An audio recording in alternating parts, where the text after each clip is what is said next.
IVF round 2 medications have arrived. You guys, today is officially the suppression check. But something ended up happening this cycle. How satisfying is this, by the way, you guys? Everything on your testing looks good today for you to start up your injections. Oh, that was... Cheers to the beginning of the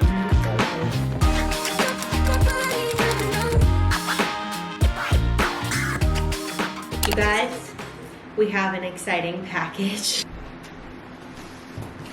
Our IVF round 2 medications have arrived. And hello everybody, it is Dingle here and welcome back to my channel. I hope y'all are doing super duper well. And welcome to the second most interesting unboxing that I have ever done on this channel. Miss Allie, is this a thing? Do we need to see? It's not cat food. I can tell you that right now, my sweet girl. If you guys have been here since the first medication unboxing, before I even knew that a second, look at her, she's such a weirdo. Before I even knew that a second one was going to exist in the first place ever, comment down below, because this unboxing will be a lot less stressful, I want to say. The first time I unboxed medications, I had absolutely no idea what I was dealing with, and so if you are in that boat, just know that you are absolutely not alone. I have that fully documented on my channel, so you can go check that out. I will leave the full infertility playlist that we have linked down below in case you are new. And if you're new, make sure to subscribe because we upload videos, or we try to upload videos here every Wednesday and Sunday. But that video you guys saw, the nerves were high. Before that first video, the most medications that I have ever had for infertility were Clomid, which I picked up at my local pharmacy, and then it was Avidril.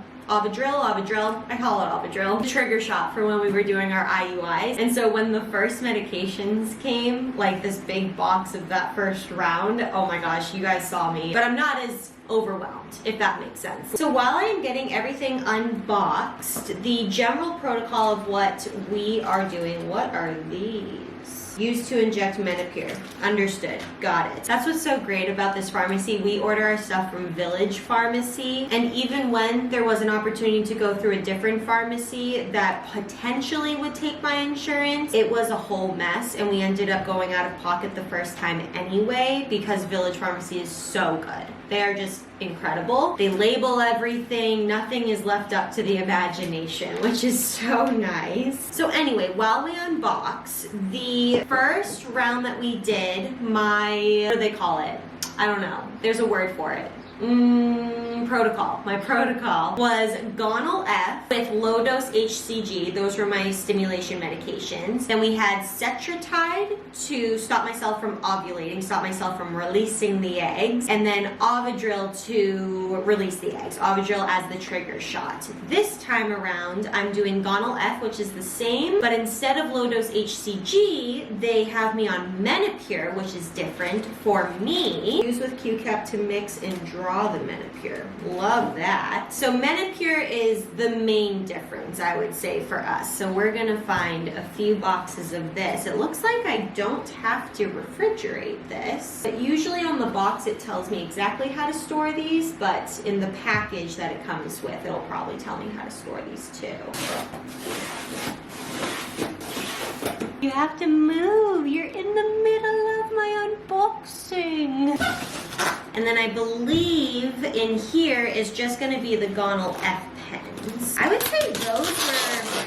One moment. So here we have it, folks. Let's just go ahead and confirm the refrigerator ones so I can get those in the fridge. The Village Pharmacy Group sends this huge packing slip here, and the first thing they want you to do is just confirm that everything on this list is everything that we got. And then I just want to show you all on this packing slip that I'm confirming everything on, there is a section of the quantity of everything that should be there, and then how to store it right on here, which is very helpful. I would say in general, everything that was in that refrigerator thing, you put in the refrigerator, and then anything outside of that can either be stored at room temperature, or they might give you the option to put in the fridge and it lasts longer that way, so that's something to check as well. But I've got a Gonal F 450 pen. This is the 450 pen. And then I've got a couple of the Gonal F 900 pens. And then the only other refrigerated item is the Avidril trigger shot, which I'm also familiar with this. So I'm gonna just put those in the fridge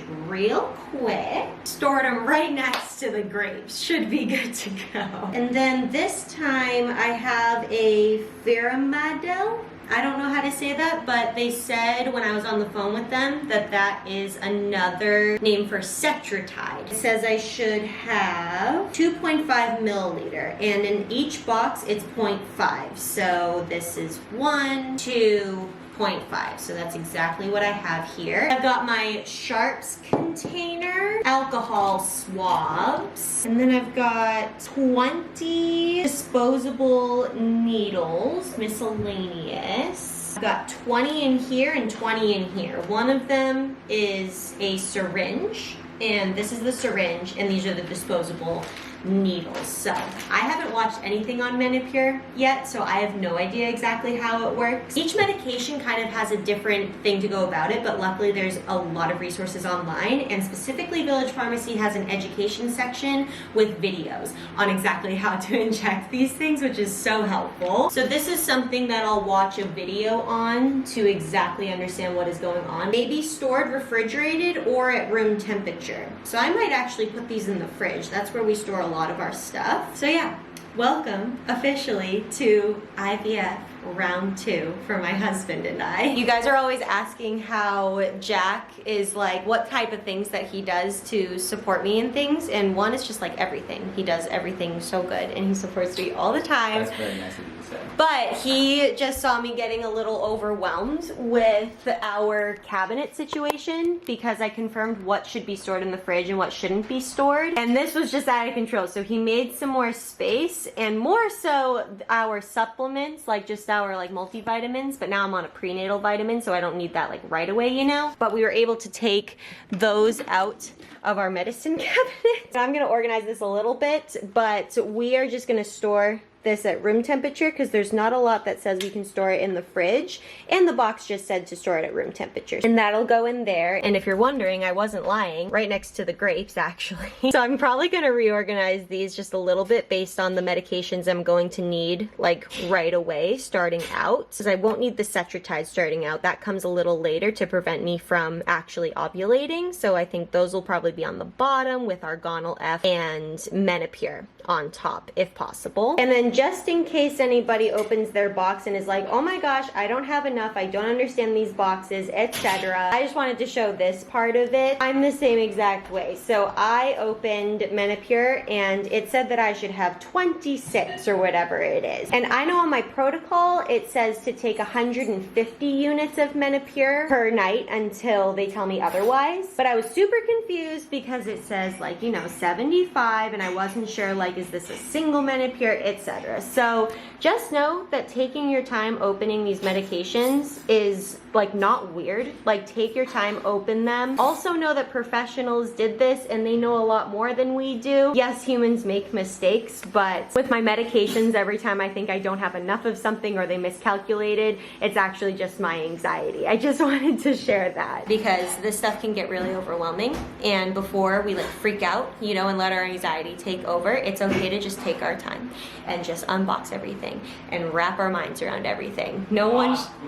What'd you say, baby? I said yas, queen. He said yas, queens. That's to you guys. Okay, I don't know if this is interesting to anybody else, but I just spent some time and Jack helped me out with clearing space and figuring out what makes sense to store where. In here, we decided to store the Cetratide equivalent. Don't know how to say that. We're gonna call it the Cetratide lookalike because I confirmed with the pharmacy that that is more so a room temperature storage situation. I was able to keep all of my endometrium tablets, which I won't be using until a transfer anyway, in here as well. And then we've got got these 2 packages of needles, which are for this round, and alcohol swabs all here. And then what made the most sense for me, how satisfying is this, by the way, you guys? Just me? Never mind. But what made the most sense to me is having the things that I'm going to be readily using first and for about, I don't even know, like 12 days or so, readily available to grab. So on the top, we've got all the Gonal F pens in this container here. We've got 3 900 pens and 1 450 in the back. And then also readily available, and something I'll be using with the Gonal F, are all the Menopur boxes. Jack worked some magic. Does it look like the most organized fridge ever?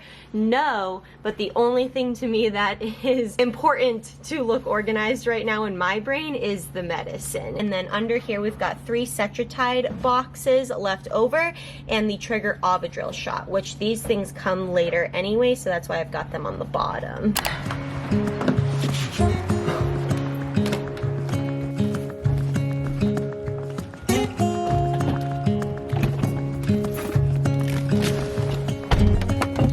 Good morning. What did Ryan always say? Good morning, sleepyheads. Guys, I miss Ryan's like living off a penny or Crossing America with a Penny series. If you guys also watch that, let me know. But here we are again. We're back. After a brief pause.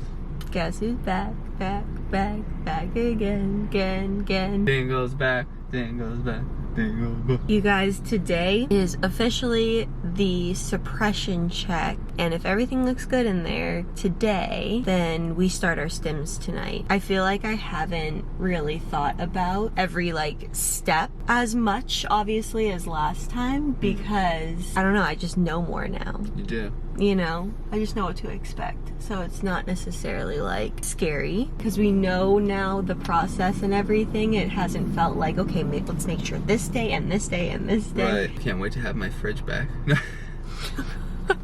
Shut up. I'm just having Jack stay in the car Wow, because look at how there's many people are going there's in. so much people. Okay, I should probably get in line. Jack's just staying in the car this time because there's just nothing to see. I'm taking blood work and there's no like follicles or anything that we're looking for in the ovaries. So the only other thing though is something happened before the suppression check.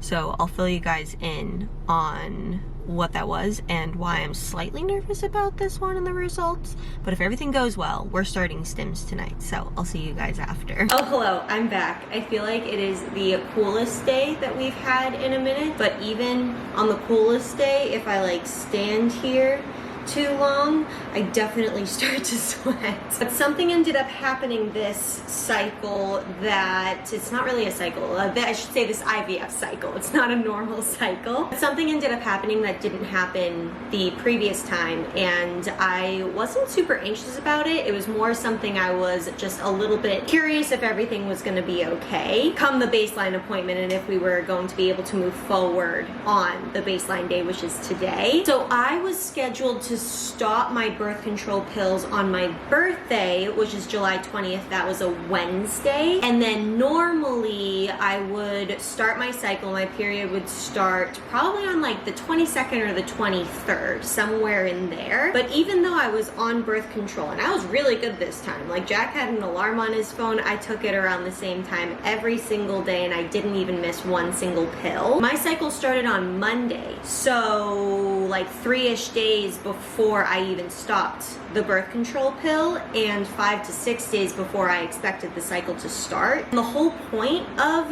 this suppression phase is to make sure that everything is at a baseline and all calm and good and not doing much before we start pumping me full of hormones to get my ovaries stimulated and make all the follicles. So I was a little worried as to how that would affect my levels at baseline. Like, would they truly be baseline? Would they be off a little bit? Would they be high? Would they be low? Like, I really wasn't sure. In my mind, did my cycle starting early mean my levels were off timing wise from what they would usually like to see before injections. So of course I called my nurse, who's becoming my new favorite person. I talk to her all the time, and I let her know that my cycle started, but she said that bleeding before or like kind of towards the end of the birth control pills is really normal, and I let her know that it's not just bleeding. It was like I had cramps, I had bloating, like it was the full deal. It was the full-on start, and she still assured me that it was really normal. But then I asked her if I should just stop taking the birth control pills since my cycle had already started, and she said to continue taking them until the last day, which was the 20th. And that made me a little upset. No, I wasn't upset with her or anything. I was just upset because those first couple of days of your cycle are just the worst. The first 2 days are just the worst. The cramping is really bad. You just don't feel like doing anything. It would have been fine just like usual, kind of get past those 2 days and be on with my life, but I knew that after those 2 days this time, I would then stop the pills, and that would probably trigger my body to re-up the symptoms. It would probably cause the period to re-up again, if that makes sense, so I wasn't looking forward to that. Luckily, it did just a little bit, but it wasn't like I had to relive the first couple of days all over again after I stopped those birth control pills. So it was totally fine. It just was kind of an extended period, but it wasn't like the first few days extended into it, if that makes sense. So just wanted to share that in case that happens to anyone else going through an IVF cycle for the first time and that ends up happening to you. Obviously call your nurse, but just wanted to share my experience. But I was still curious about the levels and if that was messing with anything. So I actually just got a call from my nurse not like 5 minutes ago, so I'll roll that here. Giving you a call with your results from today. Is now an okay time? It is, sure. So everything on your testing looks good today for you to start up your injections tonight as planned. Okay. So it's going to be the Gonalep at 250 units and the Menopur at 150 units starting tonight, sometime between 6 and 8 p.m., just picking a consistent time. Okay. And you're going to do that tonight, tomorrow, Wednesday, and Thursday night. And then you're going to come back into the office on Friday the 29th for another blood work and ultrasound appointment. Okay. And I can do as early as 7:15 or up until 10 a.m. Is there anything around 8? Yep, I could do 8 o'clock. Yeah, let's do that. So 8 a.m. for blood work and ultrasound. Perfect. So we'll call you Friday afternoon with your next set of instructions, but you'll be able to confirm everything on the portal as well. Okay. And then we do recommend abstaining from unprotected intercourse while you're on the injections, just because we wouldn't want you to conceive naturally coinciding with the IVF medications and the fact that, you'll have multiple follicles. So intercourse is fine. We just do recommend protection. Okay, sounds good. And again, initially you don't have to change your physical routine, but the farther you get into the injections, closer to that week of August 8th, the more cautious you'll want to be about heavy, intense physical activity. So we recommend low intensity, moderate physical activity. Okay, sounds good. Of course, if you have any questions in between, now and Friday, don't hesitate to reach out. Awesome, sounds good. Thank you. All right, June, you're welcome. You enjoy the rest of your day. You too, bye-bye. Here we go, you guys. Injection starts tonight. So it looks like, my friends, I will be seeing you tonight for our very first injections of this retrieval cycle. I'm so excited. It's weird that I'm excited. Last time I was like, oh my gosh, like overwhelmed. But this time I'm just like, let's get the ball rolling. Let's do this thing. Retrieval day can't come soon enough. Fluoride, and from each vial of Menopur that you buy. Do not touch the tops of the vials with the keypad. Next, take the syringe. This is usually 1 milliliter, but from the syringe into the vial. Prescribed number of Menopur vials.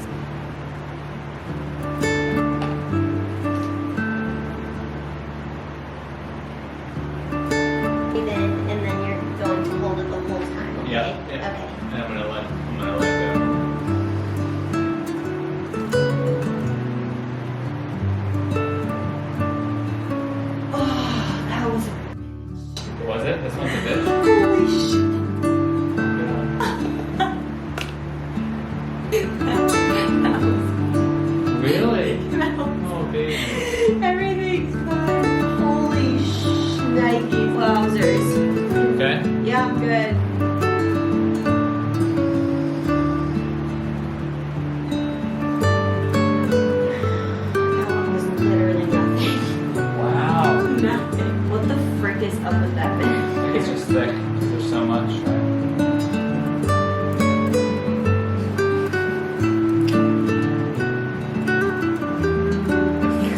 here's the